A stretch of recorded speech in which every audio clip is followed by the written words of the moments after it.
2 মাসেরও বেশি সময় ধরে মহাকাশে আটকে আছেন 2 নভোচারী। কি হবে তাদের, কবে ফিরতে পারবেন, তা নিয়ে রয়েছে নানা ধোঁয়াশা। 2006 ও 2012 সালে মহাকাশ অভিযানে অংশ নিয়েছিলেন সুনিতা উইলিয়ামস। সব মিলিয়ে 322 দিন মহাকাশে কাটানোর অভিজ্ঞতা রয়েছে তার। কিন্তু এবারে অভিজ্ঞতা একেবারেই আলাদা। নির্ধারিত সময় পেরোনোর পরও আন্তর্জাতিক মহাকাশ স্টেশনে রয়ে যেতে হয়েছে সুনিতা ও ব্যারি বুচ উইলমোরকে। নাসা জানিয়েছে সুনিতাদের থাকার ও কাজের জায়গাটি 6 শয্যা কক্ষ বিশিষ্ট বাড়ির সমান, কিন্তু তা শুনতে এমন মনে হলেও মহাকাশের নিরিখে খুব বেশি বিলাসবহুল বা আরামদায়ক বলা যায় না।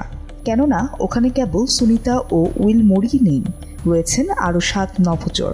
ইডেন বে কক্সবাজার সমুদ্র সৈকতের উপর নিজেদের একটি ঠিকানা। মাত্র 5 লাখ টাকায় আপনিও হয়ে যেতে পারেন এই হোটেলের মালিক। ইডেন বে, আ কনসার্ন অফ ভাইয়া হোটেলস।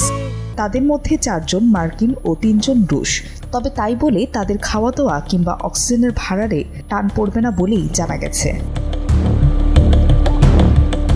তবে শেষবার অন্তরিক্ষ থেকে বার্তা দেওয়ার সময় সুনিতা জানিয়েছিলেন তারা ভালো আছেন এবং এই আশাতেই রয়েছেন যে দ্রুত বাড়ি ফিরবেন। আপাতত সেই আশা নাসা সহ অন্য মহাকাশ প্রেমীদেরও।